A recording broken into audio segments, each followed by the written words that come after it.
you know, am I a good singer? And after watching The High Note, a movie all about music, maybe I should give it a shot. There's that one song I like. It's this up-and-coming artist named Beyonce. To the Left. Let's give it a shot. Ready?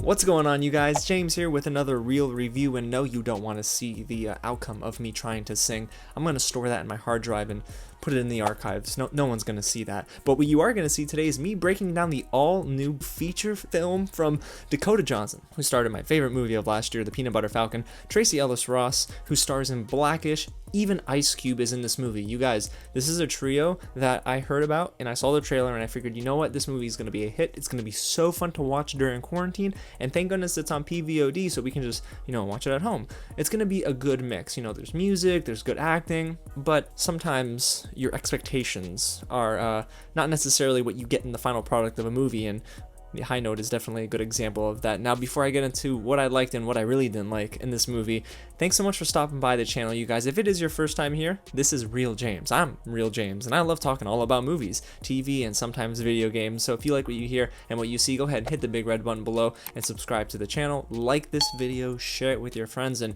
throughout this review, please get loud in the comments and let me know what you think of The High Note, and are you checking it out this weekend? Okay, so let's go ahead and dive into what this movie's all about, because this might have flown under the radar for you guys. I guess you could say this movie played a low note on your radar. That was stupid. Okay, let's just get into what this movie is all about. The film centers around Grace Davis, an artist who has made it big, and she is played by Tracee Ellis Ross. Grace Davis hasn't made new music in a decade and is surviving off of what she did in her past. Live albums and then older material that isn't getting her anywhere. Now, her personal assistant Maggie, played by Dakota Johnson, who starred in my favorite movie of 2019, The Peanut Butter Falcon, and I was really excited to see her in this film. She is trying to provide her with a fresh sound, remixing her songs on the side and kind of showing her that, hey, I can be a producer in LA as well. Thing is, it's not as easy. So what she does is kind of lie to an up-and-coming artist named David Cliff, played by Kelvin Harrison Jr., and tells him, hey, I got some clients. Don't worry, I can produce your new music. And, it is actually a pretty genuine moment, when the movie features both of them, but we'll get into that. So this film doesn't necessarily bring you anything new on the surface, and unfortunately it doesn't bring you anything new in the final product, but there is something to really like about this movie. Immediately you notice how well this film is shot. Cinematographer Jason McCormick, who worked on Zodiac and also shot for Booksmart, a movie that you should really see. It's a good comedy, and I mean, listen, I think the film almost looks like a music video sometimes, and in the best ways, not in the worst ways, but also I love the way he plays with, those beautiful sunsets in LA. The way LA looks, you get that vibe and it bleeds through the cinematography. So he does a good job here, and technically this movie is not bad. I'm talking about, the cinematography, the music, because hey, the music is really catchy, and for a film that centers around music, it actually sounds really good, and the music is catchy, and thank goodness for Kelvin Harrison Jr., who is, wow, that man can sing. I mean, my goodness. And so can Tracee Ellis Ross. I mean, she can bring down the house. I mean, if you don't know why Tracee Ellis Ross can sing, maybe you should go to Wikipedia. But Dakota Johnson also surprisingly throws down a couple of bars as well. No, she's not rapping, but she can sing a decent amount as well next to Kelvin Harrison Jr. And that is leading into the next thing that works very well with The High Note, is that there are some genuine moments between Dakota Johnson's character Maggie and Kelvin Harrison Jr.'s character David Cliff. What they do together when they make music, whether it be at a busy party or if they're in the studio working on each other's sound, it is absolutely genuine, and I love that you can tell they have great on-screen chemistry. I was smiling during these scenes, and I wanted more of that from The High Note. I thought that's what we were gonna get, but we kind of get the opposite. Oh man. Before we get into that, one more thing that I have to mention, and that is a supporting actor in this film. Zoe Chow plays Maggie's roommate, and she is so funny in this film. She actually has the best comedic timing in the entire movie, and you can tell she's unnatural. Now, I wasn't really coming across a lot of natural writing and acting here, but it seems like the writers really were able to work with her character in a pretty decent way. She actually was probably one of the lone bright spots in terms of humor for The High Note. So, guys, I'm not even lying to you when I tell you that's about everything I've written down for the positives. This movie is much much worse than I expected. So what went wrong with the high note? Man, I don't even know where to start, but I guess what we can do is start off with the montages. Now, see, I do believe that montages can really benefit a film. You know, there are a lot of important events in a movie, and you can only fit so much into an hour and a half or a 2-hour feature-length film, right? So montages kind of help gloss over some of those moments and get down to specifics. They can either be really effective or they can really be unnatural, and here they don't fit.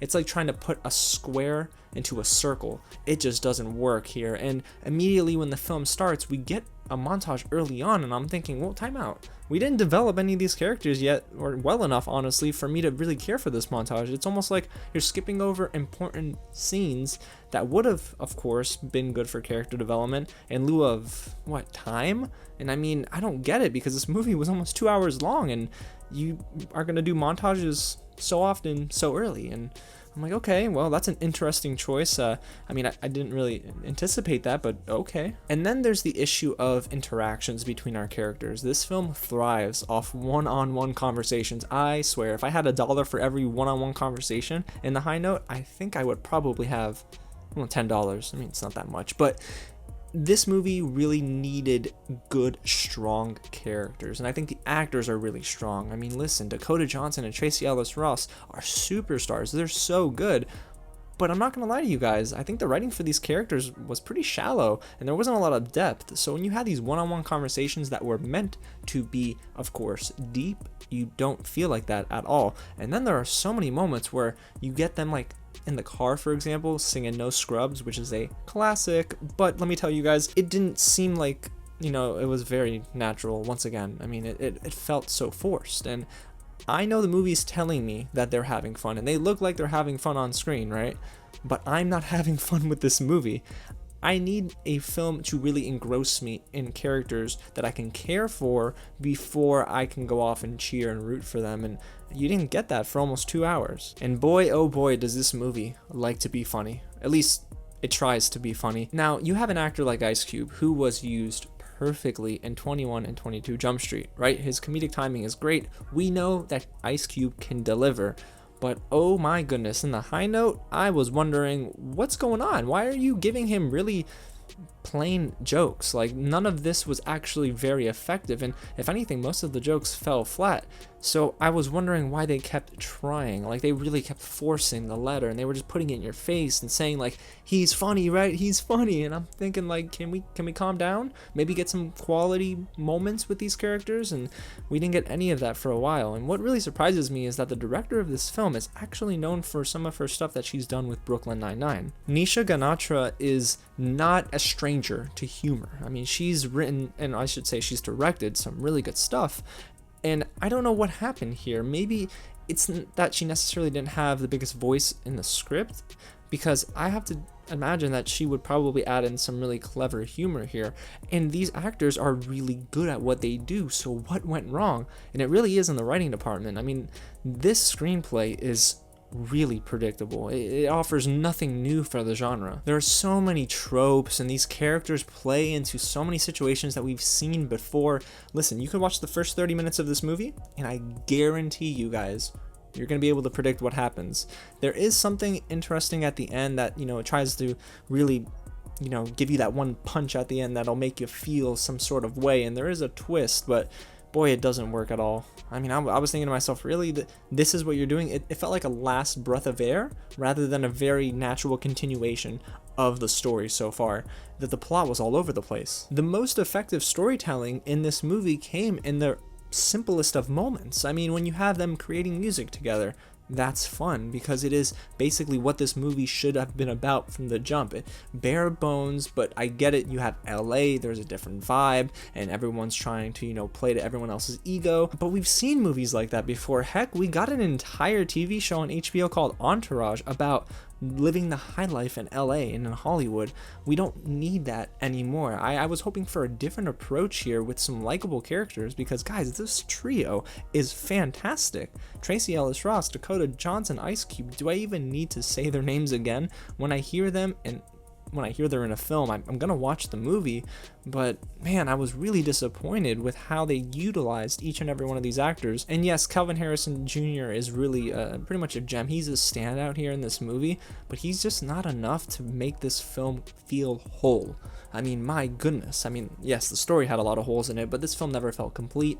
It almost felt like they just threw it together because they had fun. Like I said before, I mean, they look like they're having a good time, but I was just dreading this film after we got through that halfway mark. And then the third act just like hits a wall, and you're like, oh my gosh. Really? Are we almost at 2 hours in this film? I mean, there's so much that needed to be trimmed out.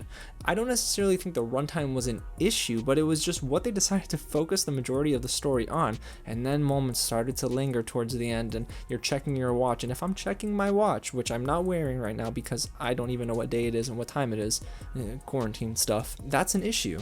Because I don't want to have to think about time when I'm watching a movie that should have been engrossing me from the jump. I mean, The High Note brings, yes, a very predictable plot, but you can always put predictability off to the side and make an excuse for it if the characters are written well. And I've said this before, if you've been following the channel, you know I can give a pass to predictability. But in The High Note, you just can't excuse it. And speaking of last breaths, I mean, they had this uninspired cameo by Eddie Izzard. I mean, okay, whatever, I guess. I just... What was the writing in this film trying to accomplish, and was it trying to give us something new? And it wasn't. Man, every time I think about The High Note, I kind of feel more and more disappointed by this film. So overall, if you had to ask me what I think about The High Note, it really is just a movie that you can throw on during a rainy day and enjoy the music. Now, don't get me wrong, if you're looking for a story, you're going to be incredibly let down and it's going to feel like a drag. Nisha Ganatra really has directed lots of episodes for TV shows that are successful in the comedy genre, like Brooklyn Nine-Nine, and I don't know what went wrong necessarily, and I can't tell you why they decided to take the different routes they did in the storyline, but it was just one of those films that is incredibly forgettable in the humor department, and then you try to really force character development down our throats too late, and it just is so ineffective, and none of the ideas that were probably on paper translated very well to the screen, and it shows. I guess you could say it never struck a high note with me. I told myself I wasn't going to do it, right? No, and I did. Okay. Sorry. Well, there you have it, you guys. That's my real review of The High Note. A movie, like I said, is one of those that you're going to throw on and you're going to wonder why you probably spent 2 hours on. But I want to know what you think. If you do end up checking it out this week, go ahead and drop your review in the comments below. I want to know your opinion, guys. Sound off and just start a conversation. You guys have been so great about that, so I really thank you. And if you haven't already, please go ahead and subscribe to the channel below and tap on the bell right next to it so you don't miss out. We have been on a Last Airbender binge on the channel. I've dropped my review for book 1 and you guys lit up the comments and you want more, so I'm dropping a review for book 2 and 3. Also, we got some very, very fun reviews this week. Tomorrow is my Space Force review. Oh boy, 10 a.m. Eastern. You guys are going to find out why I can't say anything. I'm under embargo still. Alrighty guys, well I have a lot of movies to watch and a ton of content to create for you here on the channel. So again, thanks for watching and I'll catch you at the next screening.